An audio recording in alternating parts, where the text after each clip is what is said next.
अस्सलाम वालेकुम। आज हमारा कैलकुलस का थर्ड लेक्चर है।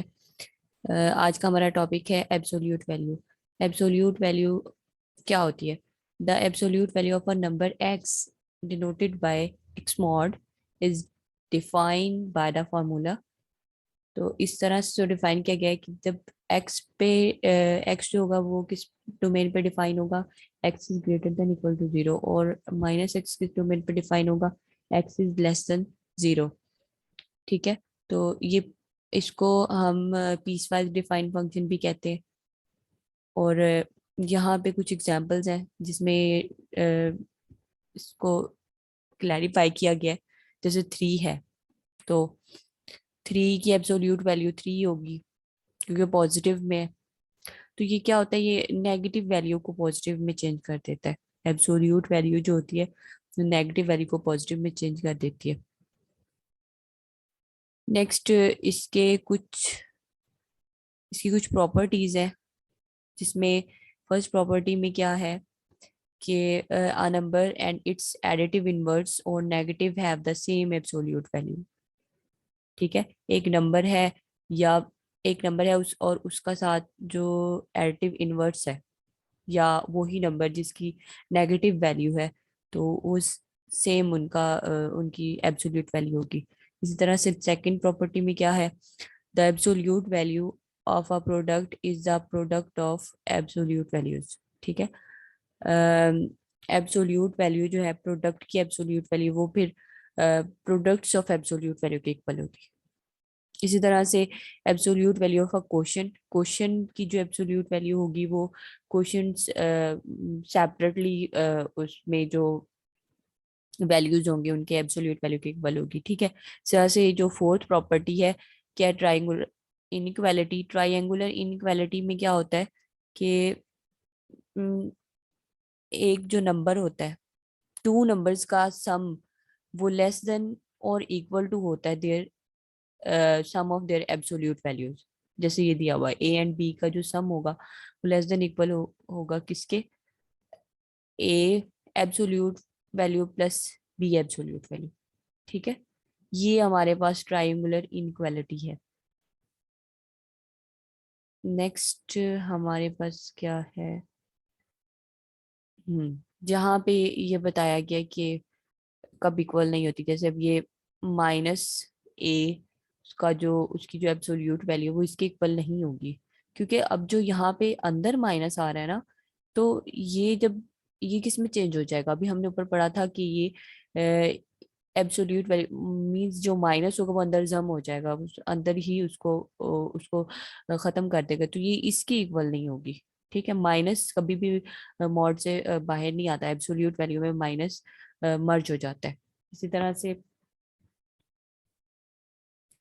ये इक्वल कह सकते हैं हम। ठीक है, क्योंकि यहाँ पे मॉड के बाहर माइनस आ रहा है।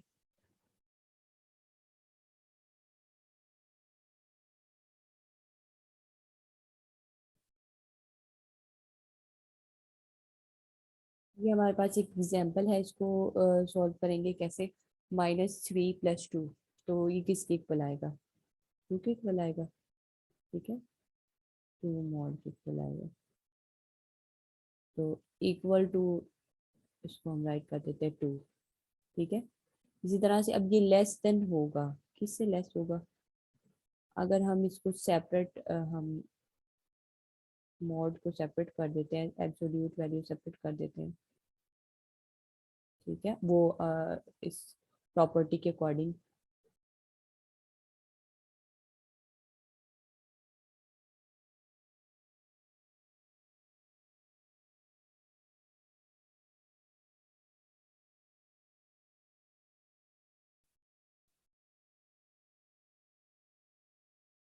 तो इसका आंसर क्या आएगा, एट। ठीक है। तो इस तरह से absolute sorry triangular inequality work करती है। यहाँ पे देखिए, अब हमने इसको जब सॉल्व किया तो हमारे पास आंसर टू आया, तो वो लेस है किससे, जब इनको हमने ट्रायंगुलर इनइक्वालिटी के अकॉर्डिंग इनको सेपरेट इनका जो है ना एब्सोल्यूट वैल्यू का सम राइट किया, तो वो हमारे पास एट आया। ठीक है। तो इस तरह से ये वर्क करती है।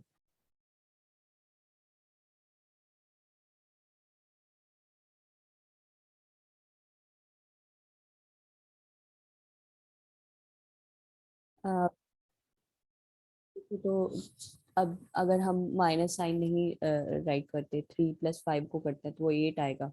और अगर इसी तरह से उनको सेपरेट राइट करते हैं, 3 absolute value of 3 plus absolute value of 5, तो वो 8 आएगा, वो लेस एंड इक्वल टू 8 आ जाएगा। इसी तरह से अगर दोनों साइन माइनस के होते हैं तो उसको किस तरह से सॉल्व करेंगे, वो भी आंसर 8 आएगा। तो ये इनइक्वालिटी इस तरह सोल्व करती है। आगे क्या है, absolute values and intervals. Fifth property में क्या है, x, absolute value of x is equal to a, कोई भी positive number, if and only if. Equal कब होगा, अगर प्लस माइनस में ए आता है, ठीक है। इसी तरह से अगर ये absolute value less than a होगी तो उसमें क्या होगा कि x greater than minus a and less than A.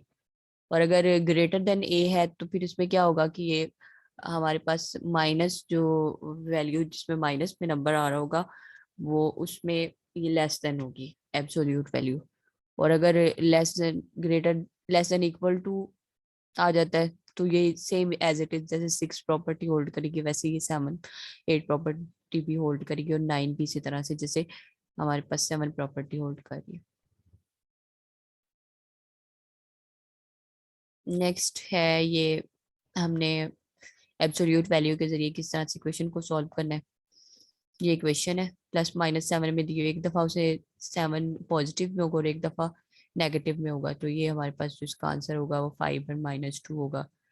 Next, inequality को कैसे सॉल्व करते हैं एब्सोल्यूट वैल्यू को इन्वॉल्व करते हुए, तो क्या होगा, ये << 1 है, ये सारी जो हमारे पास वैल्यू होगी वो ग्रेटर देन भी -1 होगी और << 1 होगी, ठीक है।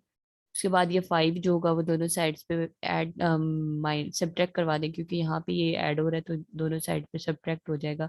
इसी तरह से हमारे पास जो एक्स की वैल्यू होगी वो 2 नंबर्स जो होंगे ना उनके दरम्यान में लाई करेगी, 1/3 एंड 1/2 के दरम्यान। आगे ये एग्जाम्पल 6 में भी इनक्वालिटी को सॉल्व किया गया है, जैसे पहले एग्जाम्पल हमने की है, same same as it is उसको सॉल्व किया गया है। नेक्स्ट है हमारे पास circle, line, circle and parabolas. तो सबसे पहले हम किसको स्टडी करेंगे, कोऑर्डिनेट प्लेन, कार्टेशियन कोऑर्डिनेट्स को स्टडी करेंगे।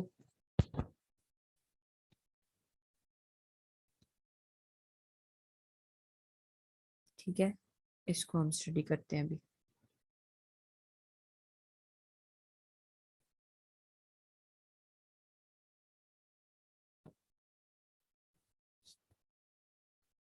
यहाँ पे हम कोऑर्डिनेट बनाते हैं, ठीक है। ये अब ये जो हॉरिजॉन्टल लाइन है ये हमारे पास क्या है, एक्स एक्सिस, ठीक है।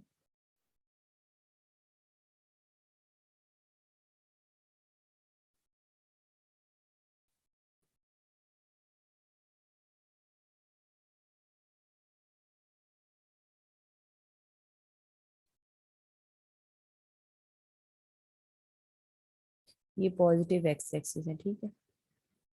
और ये हमारे पास नेगेटिव एक्स एक्सिस है, ये ओरिजिन है 0 0। ये पॉजिटिव वाई एक्सिस है और ये क्या है, नेगेटिव वाई एक्सिस, ठीक है। तो X axis and Y axis का जो ये प्लेन बनता है इसको हम कोऑर्डिनेट प्लेन कहते हैं, ठीक है। कोऑर्डिनेट एक्सिस होंगे ये X axis and Y axis, ये हॉरिजॉन्टल एक्सिस है और ये वर्टिकल एक्सिस है, ठीक है। ये हमारे पास फर्स्ट क्वाड्रेंट है, 4 क्वाड्रेंट बन रहे हैं, ये फर्स्ट क्वाड्रेंट है। इसमें दोनों पॉजिटिव वैल्यूज होंगी क्योंकि एक्स भी पॉजिटिव है वाई भी पॉजिटिव है, तो इसमें हमारे पास ये positive axis, sorry positive quadrant है, ठीक है। एक्स भी पॉजिटिव है वाई भी पॉजिटिव है। इसी तरह से ये सेकंड क्वाड्रेंट है,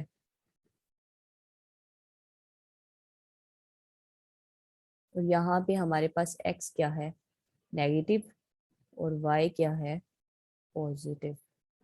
ठीक है,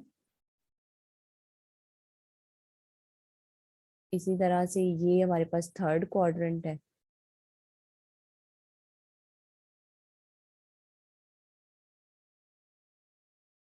और इसमें x भी नेगेटिव है और y भी हमारे पास क्या है, नेगेटिव।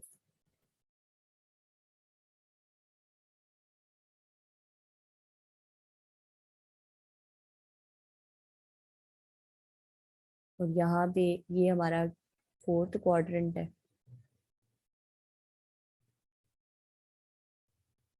यहाँ पे क्या है, x positive and y negative.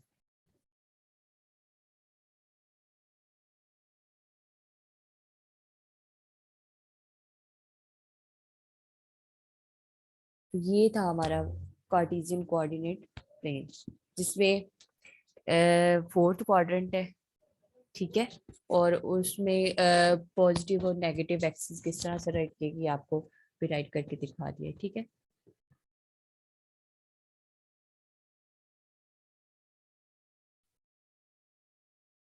जो हमने एक्स एक्सिस और वाई एक्सिस ड्रॉ किए हैं उनको हम क्या कहते हैं, कोऑर्डिनेट कोऑर्डिनेट कार्टेशियन जो हमारे पास सिस्टम होता है उसे कहते हैं। ठीक है, या फिर इसे रेक्टेंगुलर कोऑर्डिनेट सिस्टम भी कहते हैं। और ये फोर्थ क्वाड्रेंट ड्रॉ किए गए, इसमें क्या होगा, फर्स्ट क्वाड्रेंट में दोनों पॉजिटिव, सेकंड में X negative Y positive, third में दोनों नेगेटिव होते हैं, और से फोर्थ क्वाड्रेंट में एक्स पॉजिटिव होता है और वाई नेगेटिव होता है। ठीक है, नेक्स्ट हमारे पास इंक्रीमेंट और स्ट्रेट लाइंस के बारे में बताया गया। तो इंक्रीमेंट क्या होता है, जब एक वैल्यू हमारे पास एक पॉइंट से दूसरे पॉइंट की तरफ चेंज हो रही होती है, उस साइड पर मूव कर रही होती है, तो वो उसे हम जो उसे हम उस चेंज को हम क्या कहते हैं, इंक्रीमेंट कहते हैं। लाइक अब जो एक्स है वो अगर चेंज हो रहा है x1 से x2 पर, तो उसको इंक्रीमेंट उसका जो है ना वो इस तरह से राइट करेंगे, x2 माइनस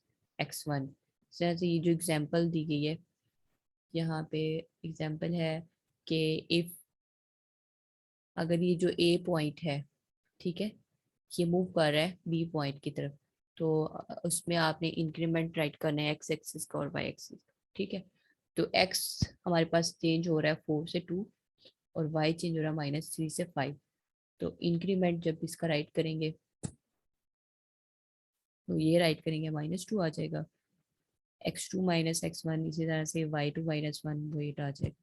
तो इंक्रीमेंट हमारे पास एक्स एक्सिस पे क्या होगा, -2, और वाई एक्सिस पे होगा 8। नेक्स्ट है हमारे पास स्लोप की डेफिनेशन क्या होती है। स्लोप को हम m से डिनोट करते हैं, और ये हमारे पास होता है रेशियो होती है increment in y to increment in x, कि x y में चेंज होगा, वो रेशियो रेशियो जो होगी ना हमारे पास स्लोप की, वो y में चेंज से x में चेंज की तरफ होगी। और पॉइंट स्लोप इक्वेशन है, उसको कैसे राइट करेंगे, एक पॉइंट है पी एक्स वाई, ठीक है, किस पॉइंट पर, एल पर। तो हम P1 एंड P के दरमियान में जो स्लोप होगी उसको कैसे कंप्यूट करेंगे। अब यहाँ पे y चेंज हो रहा है, y1 से y की तरफ चेंज आ रहा है, और x1 से x की तरफ चेंज आ रहा है, तो फिर हम इस तरह से इसको राइट करेंगे, y - y1/x - x1। तो ये जो नेक्स्ट इसको जैसे सिंप्लीफाई किया है, सिंप्लीफाई करने के बाद ये जो इक्वेशन आई है हमारे पास, पॉइंट स्लोप इक्वेशन है of a line that passes through the point x1 y1 and has slope m।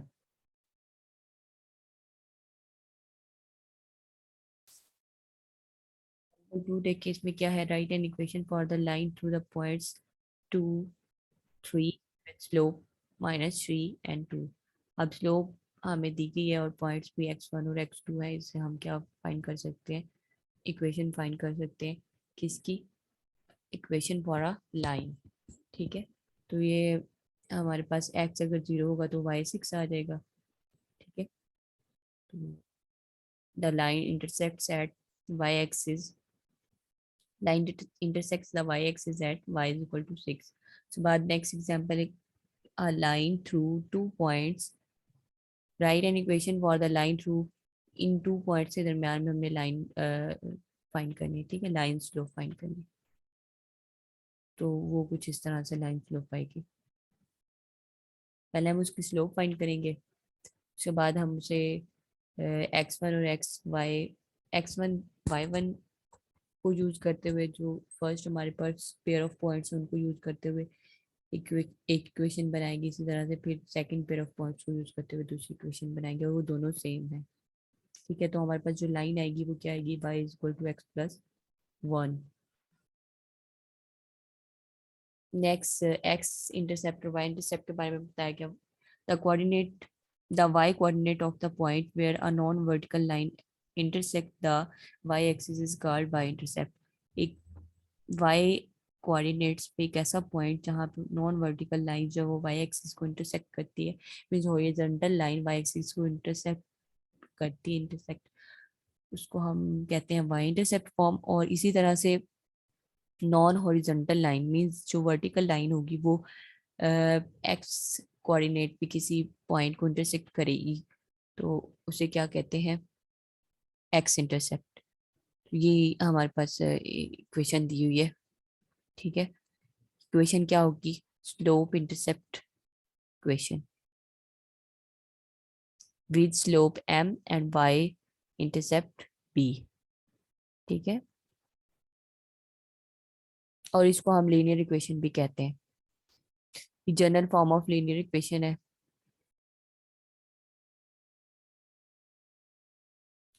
यहाँ पे स्लोप और y इंटरसेप्ट फाइंड किया हुआ है। सबसे पहले ये इक्वेशन हमारे पास ये 8x+5y इज इक्वल टू 20। तो यहाँ पे हम पहले हम इसकी इक्वेशन फाइंड करेंगे, स्लोप इंटरसेप्ट फॉर्म फाइंड करने के बाद। अब यहाँ पे क्या है, जो x के साथ, क्योंकि हमें पता है इक्वेशन क्या है हमारे पास, y is equal to mx+b।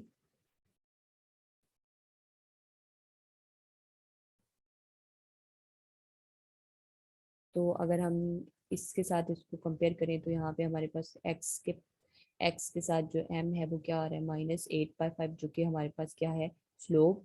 और ये जो 4 है ये b मीन्स वाई इंटरसेप्ट है, तो ये क्या आएगा, 4, ठीक है।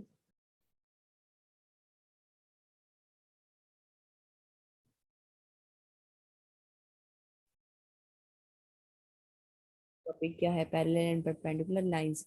तो पैरेलल कब होगा, lines that are parallel have equal angle of inclination, ठीक है। सेम स्लोप होगी तो वो लाइंस जो है ना वो वर्टिकल नहीं होंगी, ठीक है। और वो हम उन्हें कह सकते हैं कि वो पैरेलल हैं। इसी तरह से जो परपेंडिकुलर लाइंस होती हैं उनमें क्या होता है कि स्लोप जो है वो दूसरी दूसरी लाइन की जो स्लोप होती है उसके नेगेटिव रेसिप्रोकल के इक्वल होती है, ठीक है।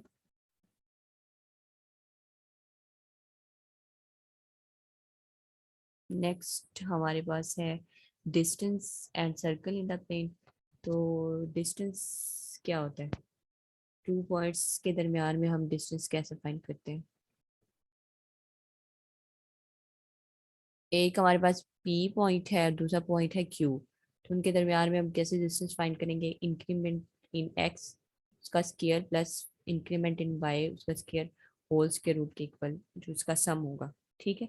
तो ये हमारे पास इसका डिस्टेंस फार्मूला है कि इंक्रीमेंट x में जो आ रहा है उसका और इंक्रीमेंट y, इन दोनों के स्क्वायर्स का सम जो होगा ना वो हमारे पास डिस्टेंस फार्मूला के इक्वल होगा, उसका जब हम स्क्वायर रूट लेंगे।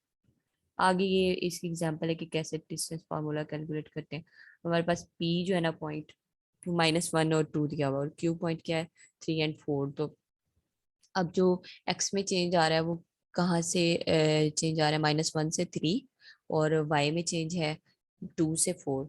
तो हम इसको पुट करेंगे और हमारे पास जो आंसर आएगा वो क्या आएगा, 2√5। डिस्टेंस फार्मूला अगर ओरिजिन पे फाइंड किया जाए तो ओरिजिन पे हमारे पास एक्स और वाई एक्सिस दोनों जीरो होते हैं, तो ये डिस्टेंस फार्मूला इसका आएगा x² + y² का स्क्वायर रूट। इसी तरह से अगर हम सेंटर पे फाइंड करते हैं, सेंटर एच एंड के, ठीक है, तो उस पे कुछ इस तरह से इक्वेशन बनेगी। और स्टैंडर्ड जो इक्वेशन होती है, ये इक्वेशन 1 हमारे पास क्या है, standard equation of circle with centre H and के और रेडियस उसका क्या होगा, ए। ये सेंटर है सी एच के, और सेंटर से पॉइंट तक का जो दरम्यान में डिस्टेंस होता है उसको हम रेडियस बोलते हैं, और वो हमारे पास क्या है, ए। और अगर यूनिट सर्कल का फाइंड किया जाए, उसका हमारे पास अगर उसकी इक्वेशन फाइंड की जाए, तो यूनिट सर्कल में क्या होता है कि रेडियस 1 के इक्वल होगा और जो सेंटर होगा वो ओरिजिन से होगा, तो वो 0 0 होगा, ठीक है। तो इसकी जो इक्वेशन होगी वो आएगी x² + y² = 1। नेक्स्ट ये एग्जांपल दी हुई है कि किस तरह से हम स्टैंडर्ड इक्वेशन फाइंड करते हैं सर्कल की। अब ये रेडियस भी दिया हुआ है और सेंटर भी दिया हुआ है, तो हम बस ये सेंटर एच एंड के है, ठीक है, इसकी स्टैंडर्ड फॉर्म में हम पुट करेंगे और ये हमारे पास स्टैंडर्ड इक्वेशन ऑफ सर्कल आ जाएगी, ठीक है। नेक्स्ट कि हम सेंटर कैसे फाइंड करते हैं और रेडियस कैसे फाइंड करते हैं, वो उसकी क्वेश्चन दी हुई है, उसको हम रीअरेंज करेंगे और इस तरह से जो ये हमारे पास अब इस क्वेश्चन को रीअरेंज करने से हमारे पास ये फॉर्म बनी है x+2 का स्क्वायर +y-3 का स्क्वायर। तो अब ये -2, क्योंकि x माइनस हमारे पास h होता है और y -k होता है, तो यहाँ पे क्या होगा, ये -2 है और ये 3 होगा, ठीक है। ये हमारे पास सेंटर होगा और इसका जो रेडियस होगा वो 4 होगा।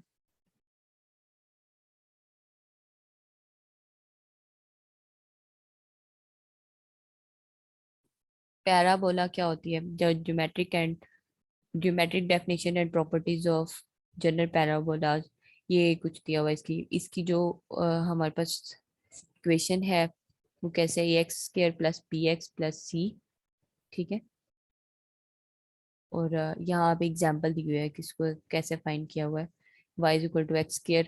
तो इसमें क्या किया हुआ है, zero some points whose coordinates satisfy this equation are 0 0 1 1, ये सारे पॉइंट्स जो है ना वो सेटिस्फाई करते हैं इस कोऑर्डिनेट एक्सिस को, ठीक है। तो ये सारे जो होंगे वो हमारे पास क्या कहलाएंगे, पॉइंट्स। ये पॉइंट्स जो है ना ये हमारे पास एक पैराबोला बनाएंगे। यहाँ पे ये देखें पैराबोला बना रहे ऐसे। और इसकी जो इक्वेशन है ना वो इस तरह से राइट करते हैं, y = ax², ठीक है, पैराबोला। और यहाँ पे एक्सिस जो है वो whose axis is the y axis, ठीक है। और पैराबोला वर्टेक्स, वर्टेक्स जो होते हैं ना वो points where the parabola and axis cross, जहाँ पे उसके पैराबोला, जहाँ पे पैराबोला और उसकी जो एक्सिस क्रॉस कर रहे होते हैं उसको ओरिजिन के अंदर, उसको हम पैराबोला के वर्टेक्स बोलते हैं, ठीक है। ये इक्वेशन आगे है जिसमें उन्होंने ये बताया कि the axis is the line, ये लाइन दी हुई है, ठीक है। The vertex of the parabola is a point where the axis and parabola intersect, ठीक है। ए वर्टेक्स जो होता है ना पैराबोला का, वो कौन सा पॉइंट होता है जहाँ पे एक्सिस और पैराबोला वहां पे इंटरसेक्ट कर रही होती है, उसको बोलते हैं। जैसे यहाँ पे, तो यहाँ पे अब एक्सिस और पैराबोला यहाँ पे इंटरसेक्ट करिए, तो ये ओरिजिन है जहाँ पे 0 0 जिसे कहते हैं, तो वो हमारे पास वर्टेक्स होगा। अच्छा, नेक्स्ट लिमिट्स। तो लिमिट का कॉन्सेप्ट कब अराइज होता है, जब हमारे पास कोई भी एक ऐसा फंक्शन है जिसका हमें instantaneous rate of change find करना हो, या फिर कोई भी कर्व जिसका टेंजेंट फाइंड करना हो, तो वहां पे लिमिट का कॉन्सेप्ट अराइज होता है, ठीक है। तो अभी हम यहाँ पे फंक्शन का की लिमिट कैसे फाइंड करते हैं, एक हम फंक्शन लेते हैं y = f(x), और लिमिट, लिमिट का क्या मतलब होता है, एक हद, ठीक है, एक हद। उस मीन्स अब यहाँ भी अगर हमने किसी फंक्शन की लिमिट फाइंड करनी है, तो उसको किसी भी पर्टिकुलर पॉइंट, कोई एक पर्टिकुलर पॉइंट लेते हैं, हम उसके नियर फाइंड करते हैं उसका बिहेवियर, ना कि उस पॉइंट पर। ठीक है, उस पॉइंट के करीब करीब उसका बिहेवियर फाइंड करते हैं। ये अप्रोच कर रहा होता है, लेकिन वो एग्जैक्टली वो पॉइंट नहीं होता। ठीक है। अब जैसे इसकी टू रीजंस हो सकती हैं। अगर हम उसी पॉइंट पे फाइंड करेंगे, या तो वो इरेशनल नंबर हो सकता है, वो जो पर्टिकुलर पॉइंट हम ले रहे हैं, ठीक है, पाई या फिर स्क्वायर रूट 2, या फिर ये सिचुएशन आ सकती है कि वो नंबर किसी भी वो जो नंबर होगा, जो हम एक नंबर लेंगे पर्टिकुलर पॉइंट जो लेंगे, वो अगर वो जीरो से डिवीजन बाय जीरो का केस आ सकता है, जिसमें फंक्शन क्या हो जाता है, अनडिफाइंड हो जाता है। अब जब ये जैसे एग्जांपल हमारे पास दी हुई है, f(x)=(-1)/(x−1), यहाँ पे बताया हुआ है कि इसका बिहेवियर चेक करें near x axis, x=1। One के नियर हमने चेक करना, वन पे नहीं चेक करना, क्योंकि वन पे हम चेक करेंगे तो ये फंक्शन जो है ना वो हमारे पास अनडिफाइंड हो जाएगा। तो हम इसको इस प्रॉब्लम को ओवरकम करने के लिए क्या करेंगे, इसको सिंप्लीफाई करेंगे। सिंप्लीफाई करने से हमारे पास अब फंक्शन क्या आ जाएगा, x+1। अब यहाँ पे देखिए कि अगर हम वन पे चेक करते हैं तो यहाँ पे होल आ जाता है, क्योंकि अनडिफाइंड फॉर्म बन रही है, तो इस वजह से वो पॉइंट ही नहीं है। अनडिफाइंड 0/0 फॉर्म बन रही है, तो वो पॉइंट ही नहीं है यहाँ पे। इस वजह से ये होल आ गया है, क्योंकि वो रियल लाइन के अंदर वो पॉइंट मिसिंग है। लेकिन अब हमें जब इसको सिंप्लीफाई किया, सिंप्लीफाई करने के बाद x+1 आया। अब हम अगर इसका बिहेवियर वन पे चेक करेंगे तो 1+1 वो 2 आ जाएगा। तो यहाँ पे देखें, तो ये हम वन पे इसका बिहेवियर चेक करें तो ये वन पे अब क्या है, होल नहीं है, बल्कि एक पॉइंट आया है हमारे पास 2। ठीक है। तो लिमिट का बेसिकली कॉन्सेप्ट भी यही है कि वो कोई भी फंक्शन, कोई भी जो हमारे पास पोलिनोमियल जिसमें हम चेक कर रहे होते हैं, उसका बिहेवियर किसी पॉइंट के अराउंड चेक कर रहे होते, उस पॉइंट पे नहीं चेक कर रहे होते, क्योंकि उस पॉइंट पे अगर हम चेक करें तो टू सिचुएशंस अगर अराइज होती हैं, तो इन सिचुएशन को अराइज, अगर ऐसी टू सिचुएशन जिसमें या तो अगर वो इरेशनल नंबर आ रहा है, ठीक है, या फिर डिवीजन बाय जीरो का केस बन रहा है, तो फिर हम क्या करते हैं, उस फंक्शन को या उस पॉलिनोमियल को सिंप्लीफाई कर देते हैं उस पॉइंट पे चेक करने के लिए।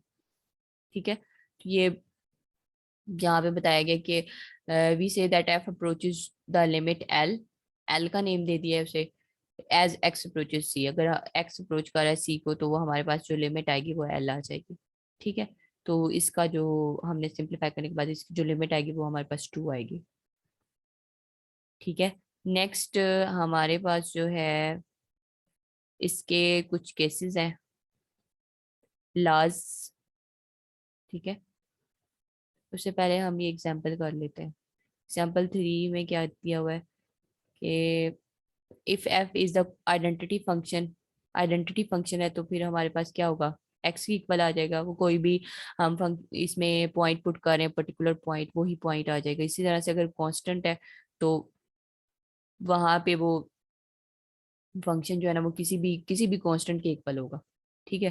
वो कांस्टेंट कुछ भी हो सकता है। अब ये जैसे अब यहाँ पे कांस्टेंट के है, तो अगर हमारे पास लिमिट अप्रोच कर रही है, फंक्शन की लिमिट के को अप्रोच कर रही है, और जो एक्स जो है वो किसको, सी को अप्रोच करे, तो वो हमारे पास वही कांस्टेंट आ जाएगा। ठीक है। ये कांस्टेंट की आगे कुछ जैसे ये, अब ये हमारे पास जो केस है, एक्स अप्रोच कर रहा है 3 को, तो लिमिट क्या आ जाएगी 3। इसी तरह से अगर एक्स अप्रोच कर रहा है 7 - 7 को, लेकिन यहाँ पे कांस्टेंट नंबर है 4, तो फिर वो वही आ जाएगा, 4 ही आ जाएगा। आगे ये कुछ फंक्शंस है। ठीक है। Discuss the behaviour of the following function explaining why they have no limit as X approaches to 0। अब जो फर्स्ट फंक्शन है यूनिट स्टेप फंक्शन, इसमें क्या होता है कि नो लिमिट, अगर एक्स अप्रोच कर रहा है 0 को, तो वो हमारे पास आंसर जो है वो ऑलरेडी 0 पे जंप कर रहा है। ठीक है। तो negative, for negative values of X arbitrarily close to 0, तो यूनिट फंक्शन जो है ना वो नेगेटिव वैल्यूज के लिए 0 को ही वो जंप कर रहा है, 0 पे 0 को अप्रोच कर रहा है, तो 0 आएगा। इस तरह से अगर पॉजिटिव वैल्यूज या क्लोज टू हम 0 लेते हैं, तो उस पर यूनिट स्टेप फंक्शन 1 के इक्वल आएगा।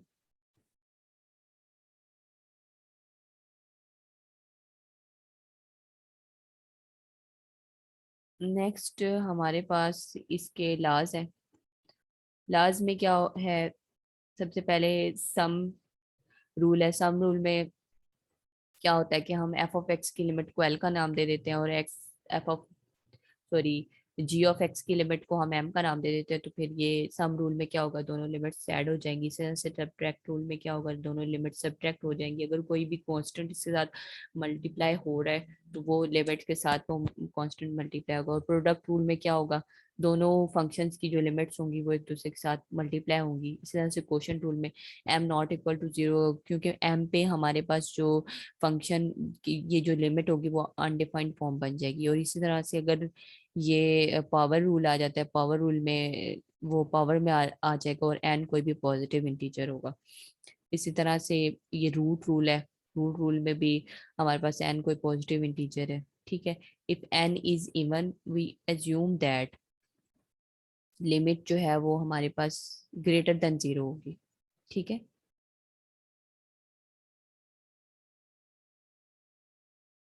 ये एग्जाम्पल है, एग्जाम्पल 5। इसमें हमने लिमिट को पुट किया हुआ है, तो इसको कैसे हम सॉल्व करते हैं जरा देखते हैं हम इसका सॉल्यूशन।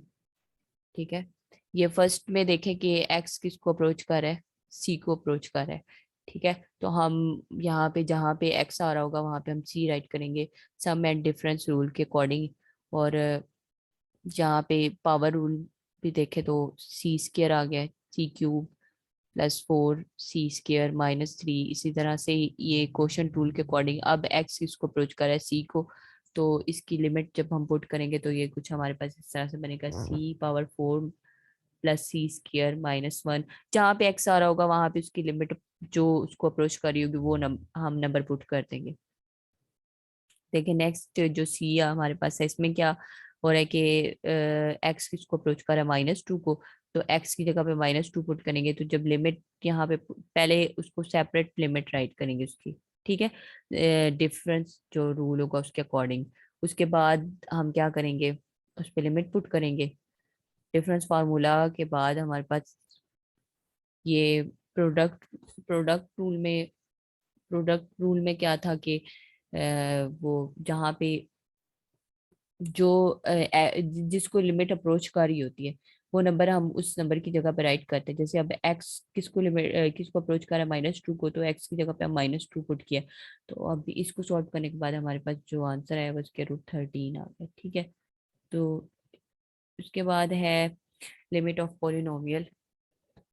पोलिनोमियल की लिमिट कैसे होती है, तो यहाँ पे अब ये हमारे पास पोलिनोमियल है। ठीक है, पोलिनोमियल के बारे में हम लास्ट सेकंड लास्ट लेक्चर जो हमारा लेक्चर था उसमें हम डिस्कस कर चुके हैं। तो अब यहाँ पे इसको इसकी जो लिमिट है वो एक्स सी को अप्रोच कर रही है। तो जहां जहां पे हमारे पास एक्स आ रहा होगा वहां पे हम क्या पुट कर देंगे, सी पुट कर देंगे।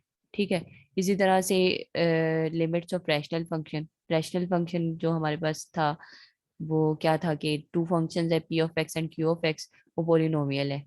फंक्शन कह सकते हैं या पोलिनोमियल्स कह सकते हैं।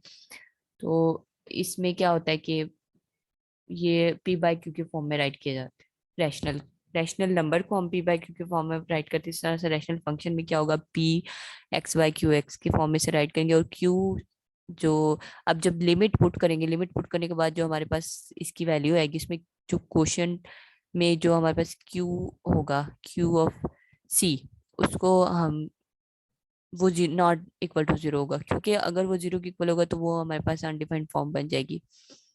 ठीक है, इसी तरह से ये नेक्स्ट लिमिट को पुट किया रैशनल फंक्शन में, एग्जांपल सॉल्व हुई है।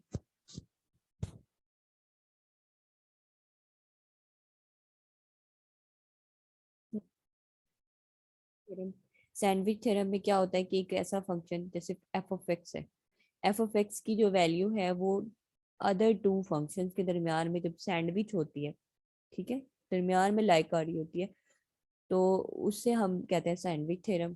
तो सैंडविच थ्योरम में क्या है कि g of x is less than equal to f of x is less than equal to g of x. अब इसके दरमियान जो एफ ऑफ एक्स है वो किन टू फंक्शन के दरमियान में, g of x and h of x के दरमियान में। ठीक है, तो इसको हम सैंडविच थ्योरम कहते हैं। यहाँ पे जी ऑफ एक्स की लिमिट जो होगी वो एच ऑफ एक्स की लिमिट के इक्वल होगी जो कि एल है। तो फिर हम कह सकते हैं कि ये जो लिमिट है ये एफ ऑफ एक्स की लिमिट है। ठीक है, जैसे ये अब हमारे पास नेक्स्ट है एग्जाम्पल 10। इसमें हमने क्या करना है, यू ऑफ एक्स की लिमिट फाइंड करनी है, और जबकि हमारे पास ये यू ऑफ एक्स की वैल्यू फाइंड करनी है, जबकि हमारे पास ये टू फंक्शन दिए हुए हैं। ठीक है, ये हमारे पास जी ऑफ एक्स फंक्शन है और ये क्या है, एच ऑफ एक्स फंक्शन है। इसकी जब हम लिमिट फाइंड करेंगे, और किस पे फाइंड करनी है, जीरो पे। ठीक है, तो वन आएगा। इसी तरह से जब इस फंक्शन की, इसको हम एच ऑफ एक्स का नाम दे देते हैं, इसकी लिमिट फाइंड करेंगे तो वो वन आएगी। तो हम कह सकते हैं कि यू ऑफ एक्स की जो लिमिट होगी वो वन के इक्वल होगी। ठीक है, आगे ये कुछ इम्पोर्टेंट लिमिट रूल्स हैं। यहाँ पे देखें, ये साइन ऑफ थीटा जो है, थीटा जीरो को अप्रोच कर रहा है तो साइन ऑफ थीटा की लिमिट क्या होगी, जीरो। इसी तरह से कॉस थीटा की लिमिट क्या होगी जब थीटा जीरो को अप्रोच करेगा, तो हमें पता है कॉस जीरो किसके इक्वल होता है, वन के इक्वल, तो ये वन को अप्रोच करेगी। इसी तरह से for any function f x c को बिलोंग सॉरी अप्रोच कर रहा है, तो एफ ऑफ एक्स जो होगा इसकी एब्सोल्यूट वैल्यू की जो लिमिट होगी वो जीरो की इक्वल होगी, अगर हमारे पास लिमिट जो है एफ ऑफ एक्स की वो जीरो की इक्वल हो तो। ठीक है, तो आज का लेक्चर हमारा यहीं पे एंड हुआ। नेक्स्ट लेक्चर में इंशाल्लाह नए टॉपिक के साथ आपके साथ दोबारा मुलाकात होगी। तब तक के लिए अल्लाह हाफिज़।